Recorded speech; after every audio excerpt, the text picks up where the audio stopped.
M'dzina la Atate ndi la Mwana ndi la Mzimu Woyera. Amen. Tikulandireni nonse pano pa Tiyankhule na Mbuye.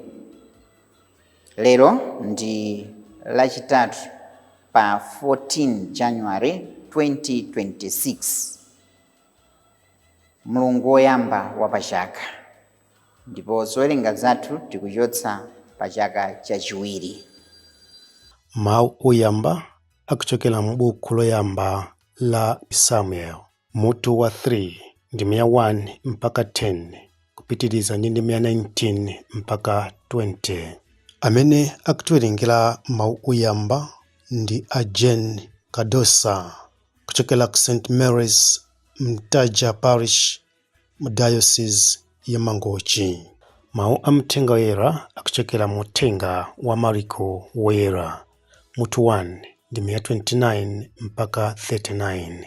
Amene akutiwerengera mawu a mthenga woyera komanso kutigawira mawu ndi Reverend Father Francis Lekaleka kuchokera ku Our Lady of Africa Maula Cathedral mu Archdiocese ya Lilongwe.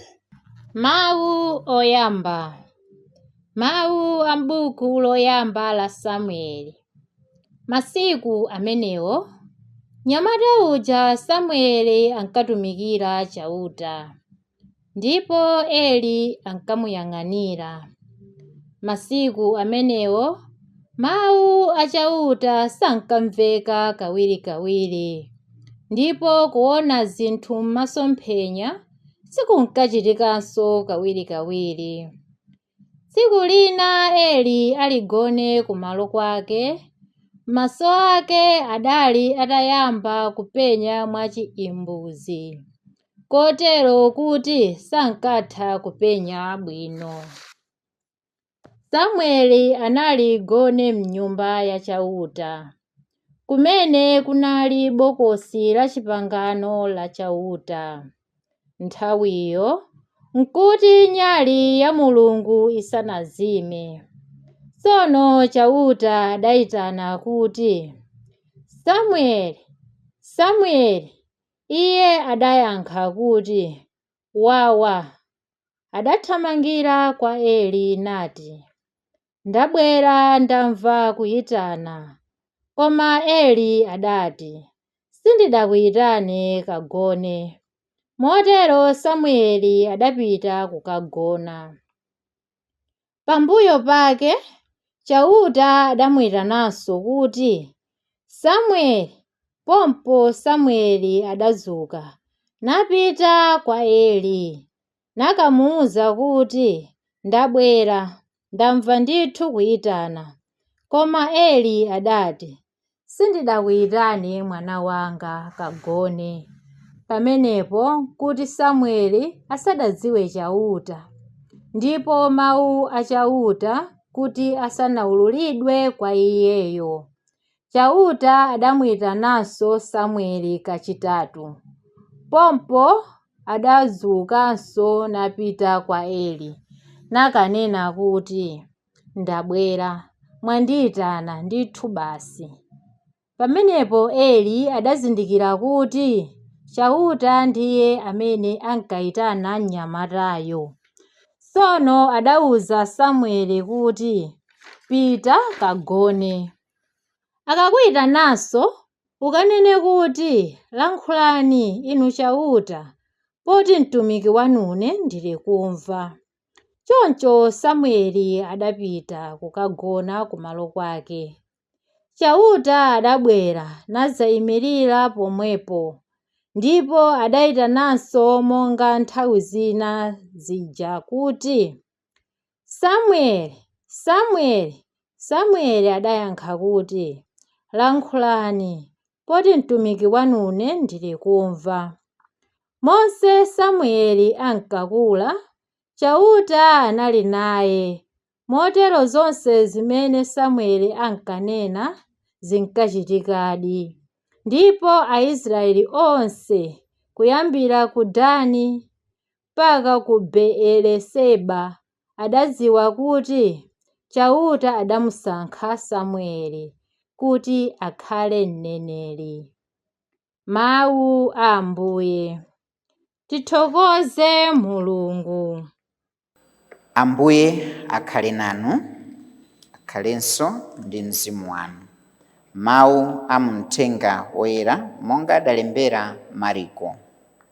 Ulemu kwa inu Ambuye.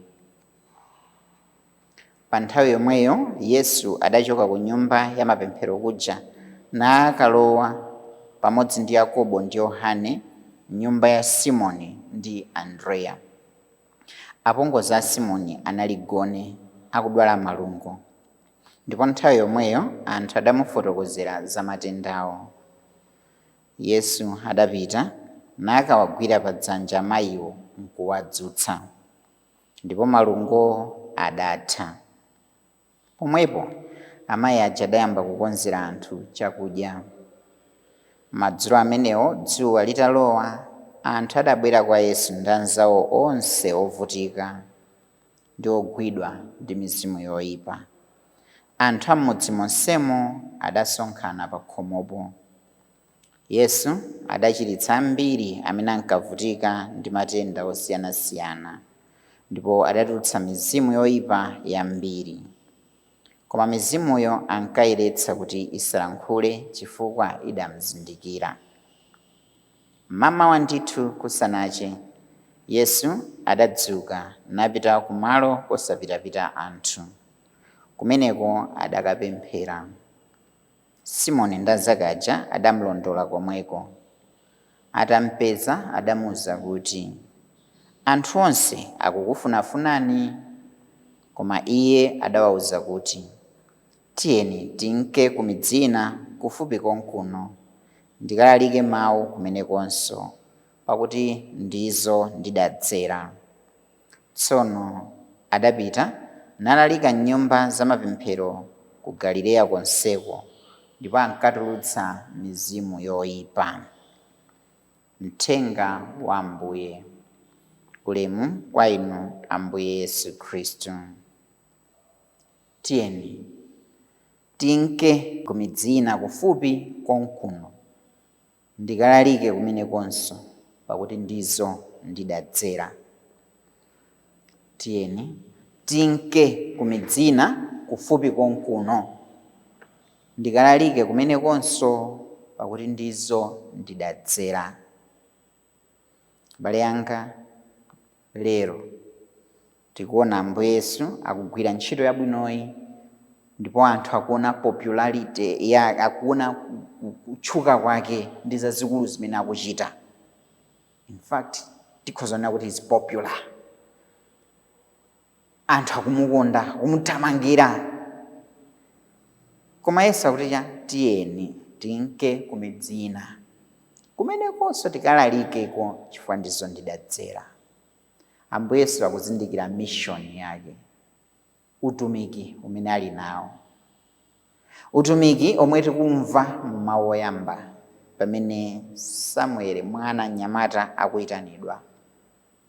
Akuyitanidwa, Samueli, Samueli. Iye akuganiza kuti ndi Eli. Kangapo zikuchitika, ndipo kenaka akuyankha kuti lankhulani poti mtumiki wanune ndikumva. Atawuzidwa ndi kuthandizidwa ndi Eli wansembe. Abale anga ndi alongo anga, aliyense amene adabadwa pa dziko lino lapansi sanabadwe mwakufuna kwake ayi. Imafuna chimenecho tikamadzuka mmawa uliwonse tizichikumbukira.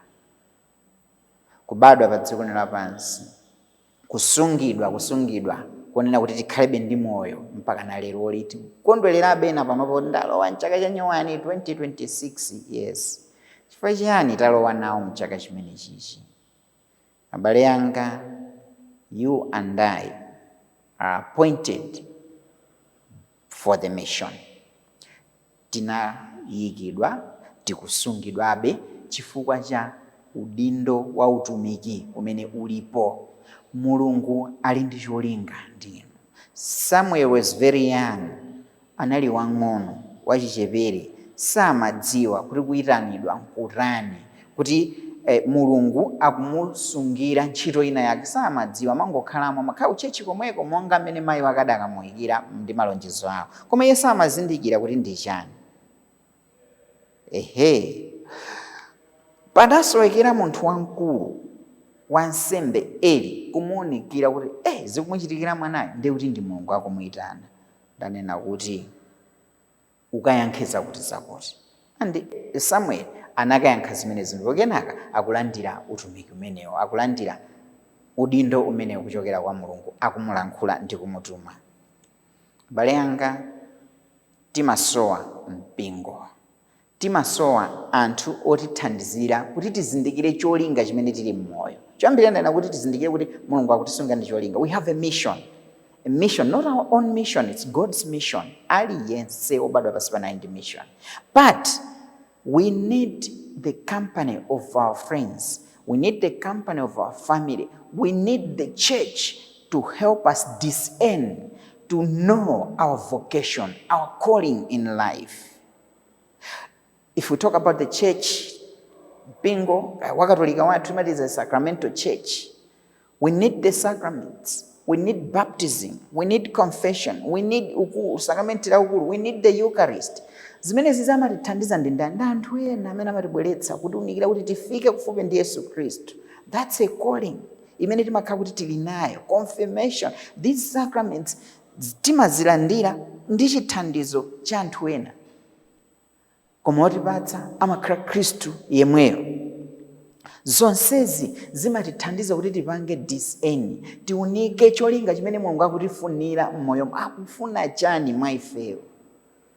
Tikanatha kukamba za infant baptism because ena timanena kuti mubatizira nji ana sakudziwa chilichonse, mwaphera ufulu, and yet ana omweyo mmati akamalira kwambiri madzi oti afuna kudya mmakandyetsa, mukunkonza moyo wathupi, kwa moyo uzimu mafuna mumulekelere. Chifukwa chani?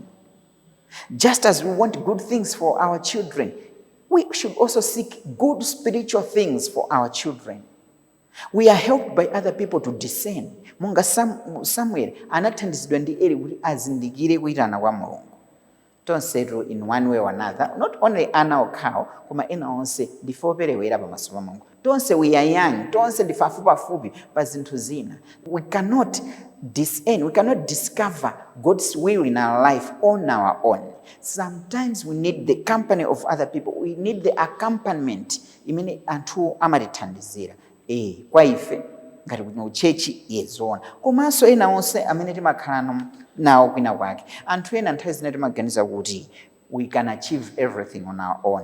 Tikhoza kukwanitsa zinthu zina patokha. Abale anga, miyambi jadali akuluakulu athu pachichewa ndiogwira kukhala awiri simantha, chala chimodzi sichisansabwe, kunyamula mpanda ola koma kuchuluka na manja. Miyambi imene imatithandiza kunena kuti tizindikire, kunena kuti timasowekera chithandizo cha anzathu amene akukhala nawo. Mukudziwa inu pompano kanyimbo kachuka kaja kakhalidwe adremo ndanzawo alulu kunena kuti kumapereka kumoni kwa neba. Timasowa chithandizo cha anzathu amene tikhala nawo nthawi zina. Sitingakwanitse kupanga zonse tokha.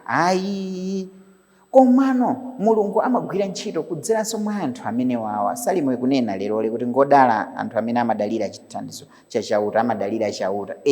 Chautayo sitimamuona ndi maso. Chautayo amatifikira kudzera kwa anthu ena. Kodi chifukwa chani Mulungu amatidalitsa ndotipatsa mphamvu ndi nyonga mmene tinazo ngati lero lino mmene tili ndi nyonga zotere? Chifukwa chani Mulungu amatidalitsa ndotipatsa madalitso osiyanasiyana amene tinawo athu osiyana ndi awuyo amene tinawo? Taonani uthenga wabwino wa lero. Mpongozi wake wa Petro akuti akuchiritsidwa malungo ndi Yesu. Atangochiritsidwa akudzuka nthawi yomweyo nkuyamba kuwatumikira ena. Just as we need support, assistance, help from other people, we also need to open up and assist other people. Abale anga, we are healed in order to heal others. This is what mpongozi wa Petro anazindikira. Adachiritsidwa ndiyo linga yoti awathandize nawo. Ayina Yesu amayenda anali wotopa, anaona kuti aongole fuka. Nditi kuchira akufuna kuti ndakonzere chakudya. Ati nthawi imwe anadzuka nkwakonzera chakudya. We are saved in order to save others. Ena mmene kuti zijatinanena kale kunena kuti ena mmene ine ndi Mulungu wanga, bora ine ndi Mulungu wanga, bora ine ndapulumutsidwa, osamayenda ndi anthu osapulumutsidwa. No. You are saved because God wants to use you to save others. God wants you to be an instrument, to be his hand, to be his legs, to move and help and hold others up. Amina kukanika kudzuka paoka. pakati pathu ambiri tili ndi mtima, especially these days, kuti zanga ndi zanga, bola ineyo zikuyenda, bola ineyo budget yanga limotere, bola ineyo zikuti awu ziyaphulikire okha. Ayi. Kenaka once we seek other people's assistance, timafuna kuti tikapeza chithandizo cha iwo ncholinga choti ife tikwererepo. Tikapandona kuti kumeneko kulibeko phindu sitimapitako. Ndi nkhani timakondonena kuti ndiwolotse nkudyere mwana. Ayi abale yanga. Izi tikumaziona especially in business, in politics, even in entertainment circles. Anthu muthandizana bwinobwino, makolabo chanchani, koma kufika pa mwatchuka wina ali amba kutchuka kwambiri ndiuyu basi njamava kuti bandi yagawana zida. So nzomvetsa chisoni. Pakati pathu silene wakhala motero. Pakati pathu tione nthawi zonse kuzindikira kuti tiyenera kumathandizana muzochita zathu zonse. Kenaka kachiwiri tisakomedwe pamene zinthu zikuyenda bwino, nkumaona kuti apa tapeza kufunda ndi nkukhazikika pomwepo. Pajamati pakadafunda padajiwitsa galu. Ambuye Yesu akutipatsa chitsanzo chabwino pano, akunena kuti ineyo ndiyeneranso ndipite madera ena. Ophunzira akayesera kumunyengerera unena kuti komatu apa anthu onsewa akufunani kuno, akufunafunani, koma ndi mwatchukatu. Ena timakomedwa zimenezo pamene timaonongera zinthu. Amana kuti tizidziwa nthawi yochokera pa stage, pamene zinthu zikupanga bwino tichokepo, otherwise tikhoza kukalanya. Ambuye Yesu apa kupereka chitsanzo chabwino kuti inde zabwinozo anthu mwaziona panopa, koma anthu enanso kwina akuzisowa. Tilipo ngakhale ife ansembe nthawi zina mwina zinthu taona kuti kwakoma kumalo, apiskopi musunthe mupite kwakuti timati iyayi Ambuye sinamalize zitukuko ndipange chakuti iyayi. Enanso akaoneko zimene niyo mukupanga. Abale yanga tivomere nthawi zina zake kumasuntha malo, kusintha zochitika moyo, transition from this to that end. Ndicho linga chonena kuti anthu ena aonekonso zabwino, mbali zina zionekonso madalitso amene Mulungu akutichitira mmoyo muno. Tisamakomedwe nthawi zonse, tidziwe mission yomwe tili nayo Mulungu akutituma ku dziko lonse lapansi. Mulungu apitirize kuti dalitsa tonse kuti tizindikire kuyitanidwa kumene wina aliyense mwa ife ali nako moyo wake tsiku ndi tsiku. Amen.